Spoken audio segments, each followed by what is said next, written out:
Good morning बच्चों। तो हम लोग क्लास 12th के मैथ में कंटिन्यूटी एंड डिफरेंशिएबिलिटी चैप्टर पढ़ रहे थे और उसमें कंटिन्यूटी के प्रश्नों को हम लोग देख रहे हैं। इसी कड़ी को आगे बढ़ाते हुए आज एक नए प्रश्न के साथ और इस कड़ी को हम लोग आगे बढ़ा रहे हैं। इसमें जो प्रश्न है कि f के सभी असामतत्व के बिंदुओं को ज्ञात कीजिए जबकि f निम्नलिखित प्रकार से परिभाषित है। यह प्रश्न है fx बराबर मॉड x बाई एक्स यदि x नॉट इक्वल टू 0 और fx बराबर 0 यदि x बराबर 0।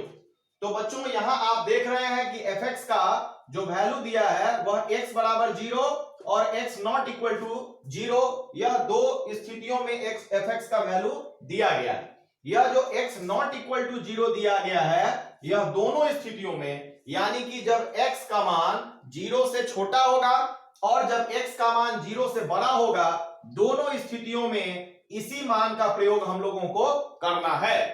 तो हम लोग सॉल्यूशन में जैसा कि पहले हम लोग देख चुके थे कि जो आपका जो फलन होता है वह फलन में जो आपका बिंदु, जिस बिंदु पर आपका दिया रहता है मान, उस पर हम चेक करते हैं, क्योंकि प्रायः जो बहुपदीय फलन होता है वह हम जानते हैं कि संतत होता है। इसलिए जो बिंदु आपका दिया रहेगा उसी पर हम चेक करके हम वेरीफाई करेंगे कि x बराबर 0 पर यह फलन संतत है या नहीं है।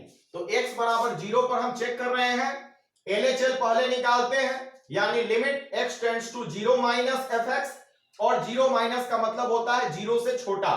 तो 0 से छोटा मान जब होगा उस स्थिति में fx का वैल्यू जो नॉट इक्वल टू 0 है उस मान को लेंगे, यानी कि मॉड x बाई एक्स रखेंगे fx के जगह पर। तो बच्चा हम लोग जो पिछले क्लास में पढ़ा था कि मॉड x का क्या वैल्यू होता है, जब x का मान 0 से छोटा होगा, यानी जब x निगेटिव होगा तो मॉड x बराबर होता है माइनस एक्स। तो जब हम मॉड x का मान माइनस एक्स लेंगे तो माइनस एक्स बटा एक्स क्या कट के आपको प्राप्त होगा -1। उसी तरह जब हम RHL निकालेंगे तो यह होगा limit x tends to 0 plus fx, और fx का वैल्यू आपको इस स्थिति में भी यही लेना है मॉड x बाई एक्स। क्यों? क्योंकि आपको x नॉट इक्वल टू 0 की स्थिति में बड़ा या छोटा दोनों स्थिति में fx का वैल्यू यही लेना है। तो यह मान होगा मॉड x बाई एक्स, लेकिन इस स्थिति में x टेंड्स टू 0 प्लस है, और 0 प्लस का मतलब है कि x का मान 0 से अधिक लेना है, और जब 0 से अधिक मान यानी पॉजिटिव होगा x तो मॉड x बराबर होगा x। तो यहां पर ऊपर में भी x और नीचे में भी x, तो कट के आपका 1 आ जाएगा। तो यहां पर आप देखते हैं कि LHL और RHL यह दोनों का मान बराबर नहीं प्राप्त हो रहा, यानी limit x tends to 0 minus fx not equal to limit x tends to 0 plus fx, यानी x बराबर 0 पर फलन समतल नहीं है। साथ ही आप यहां यह भी देखेंगे कि यहां जो x का वैल्यू है वह 0 माइनस और 0 प्लस है, तभी इसका मान हम लोग कैलकुलेट कर पा रहे हैं, क्योंकि आप जानते हैं कि यदि यह एक्चुअल 0 होता यदि x का वैल्यू, तो इसको हम अपरिभाषित लिखते हैं, क्योंकि किसी भी परिमेय संख्या का हर 0 नहीं हो सकता। तो यह जो मान जो हम लोग कैलकुलेट कर रहे हैं इसी स्थिति में कर पा रहे हैं, क्योंकि यह x का मान पूरा 0 नहीं है, बल्कि इस स्थिति में 0 से थोड़ा छोटा है, यहां पर 0 से अधिक है, इसलिए इसका मान हम लोगों ने कैलकुलेट कर पाया है। अब अगला प्रश्न है कि a और b के उन सभी मानों को ज्ञात कीजिए जिनके लिए fx बराबर ax plus 1 x less than equal to 3 and bx plus 3 x is greater than 3 द्वारा परिभाषित फलन x बराबर 3 पर समतल है। तो बच्चों इस प्रश्न में आपको यह दे दिया गया है कि फलन x बराबर 3 पर समतल है और उस आधार पर a और b का मान ज्ञात करना है। तो आपको सबसे पहले x बराबर 3 पर LHL, RHL और F3 इन तीनों का मान निकालना है, कैलकुलेट करना है। तो LHL बराबर होता है limit x tends to 3 minus, क्योंकि इसमें जो है 3 से छोटा मान लेना है। fx बराबर limit x tends to 3 minus, और fx का वैल्यू जब x का मान 3 से छोटा है तो fx का वैल्यू क्या लेना है, ax प्लस 1 लेना है। इस स्थिति में x के जगह पर जब हम 3 मान रखेंगे तो यह LHL आपको प्राप्त होगा 3a प्लस 1। फिर RHL हम निकालेंगे, यानी limit x tends to 3 plus fx बराबर limit x tends to 3 plus, और fx का वैल्यू इस बार लेना है जो x का मान 3 से अधिक है। तो 3 से अधिक जब x का मान है तो fx बराबर क्या है, bx प्लस 3। तो इस स्थिति में भी जब x का वैल्यू हम 3 रखेंगे तो यह प्राप्त होगा आपको 3b प्लस 3। और तीसरा चीज हमको f3 ज्ञात करना है, यानी x बराबर 3 पर क्या है फलन का मान, तो यह x बराबर 3 पर भी यहीं से आपको फलन का मान प्राप्त होता है जो है ax प्लस 1। और ax प्लस 1 में x के जगह पर जब हम 3 रखेंगे तो fx बराबर यानी f3 बराबर आपको प्राप्त होगा 3a प्लस 1। तो जब हमको तीनों का मान प्राप्त हो जाएगा तो दिया गया है प्रश्न से कि यह जो फलन है x बराबर 3 पर समतत है। तो लिखेंगे चूंकि फलन x बराबर 3 पर समतत है इसलिए limit x tends to 3 minus fx बराबर limit x tends to 3 plus fx, यानी LHL बराबर RHL बराबर f3 होगा, क्योंकि यह फलन x बराबर 3 पर समतत दिया गया है।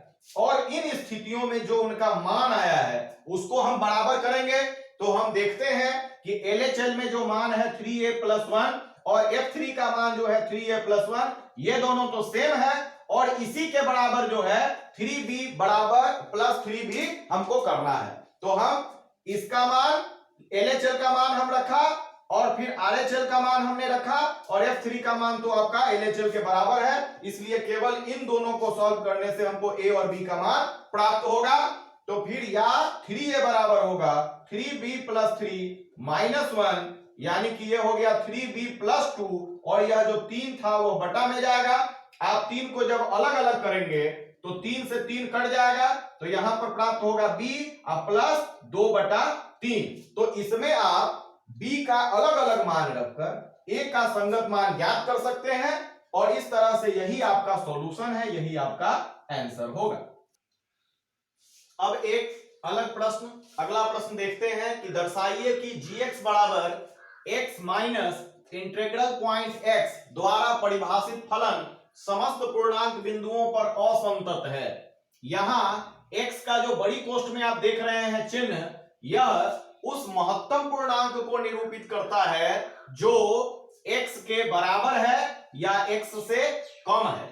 यह जो है इसको इंटीग्रल पॉइंट कहा जाए, इंटीग्रल पार्ट कहा जाए, यह किसी चीज का जो चिन्ह दिया हुआ है यह इंटीग्रल पार्ट को सूचित करता है। मतलब जैसे 2 है तो 2 का जो है इंटीग्रल पार्ट जो है 2 है, और जैसे यदि कहीं लिखा रहेगा 1.99 तो इसका जो है मान कितना होगा, इसका मान होगा 1। क्यों? क्योंकि कह रहा है कि उस महत्तम पूर्णांक को निरूपित करता है जो x के बराबर है या x से कम है। मतलब जो अंदर वाला है उससे बड़ा राशि आपको कभी नहीं लेना है, हर हालत में उससे कम लेना है। और कम लेने का मतलब हुआ जो इसके पॉइंट के पहले है इंटीग्रल पार्ट है वह आपको लेना है, क्योंकि हर हालत में आपको एक पूर्णांक का चयन करना है। तो यह आप समझेंगे इसको इंटीग्रल पार्ट के रूप में। अब यह जो सवाल है gx दिया गया है तो आप सबसे पहले यह समझिए कि इंटीग्रल पॉइंट का क्या मतलब है। जैसा हमने अभी देखा कि किसी एक पूर्णांक हम c के लिए यह प्रश्न हल करेंगे, क्योंकि आपको समस्त पूर्णांक के लिए इसको हमको असमतत साबित करना है। तो एक पूर्णांक c के लिए जो आपको पता नहीं है उसके लिए प्रूफ करेंगे और उसके लिए यह असमतत होगा, यानी सभी पूर्णांक के लिए यह असमतत हो जाएगा। तो हम लिखते हैं कि जैसे c माइनस h, यदि एक पूर्णांक है उस पूर्णांक से छोटी राशि, माइनस h मतलब कुछ भी घटा ले, कुछ भी यदि हम घटा लेंगे यानी यह पूर्णांक जो है c से कुछ छोटा हो जाएगा, और c से जैसे ही कुछ छोटा होगा तो इसका इंटीग्रल पार्ट c माइनस 1 होगा। जैसा कि हमने अभी देखा 1.999 के संबंध में कि यह मान जैसे ही 2 से थोड़ा सा ही कम है, लेकिन इसका इंटीग्रल पार्ट जो होगा वह 1 हो जाएगा सीधे। उसी प्रकार यदि हमारा कोई पूर्णांक c से थोड़ा सा ज्यादा कोई यदि हमारा इंटीग्रल पार्ट निकालना हो, जैसे कि 2.0001 है, इसका जब इंटीग्रल पार्ट हमको निकालना होगा तो यह कितना आएगा, 2 आएगा, क्योंकि इससे छोटा लेना है तो इसका मान 2 हो जाएगा। यानी कि जो आपका पॉइंट के पहले वाला पार्ट है वह होगा, यानी कि सी में यदि हम एच जोड़ रहे हैं, कुछ भी बढ़ा रहे हैं, तो आपका इस फॉर्मूले के हिसाब से उस महत्तम पूर्णांक को निरूपित करता है जो x के बराबर है या x के कम है। तो इसके बराबर जो है नहीं हो सकता है क्योंकि कुछ बढ़ाए हैं, तो इससे कम का मतलब हो जाएगा c। इस स्थिति में क्या है कि यह c से भी कम है तो एक सीधे पूर्णांक कम होगा, जैसे 3 है तो एक कम करके 2 कर देंगे, उसी प्रकार यह c -1 हो जाएगा। और जब केवल c यानी कोई भी पूर्णांक का ही आपको इंटीग्रल पार्ट निकालना होगा तो वह सेम उसी के बराबर हो जाएगा। तो बच्चों हमको लगता है कि यह जो इंटीग्रल पार्ट है उसको आप भली भांति समझ चुके होंगे। अब x बराबर c के लिए हम निकालते हैं LHL। LHL का मतलब हम जानते हैं कि limit x tends to c minus gx होगा।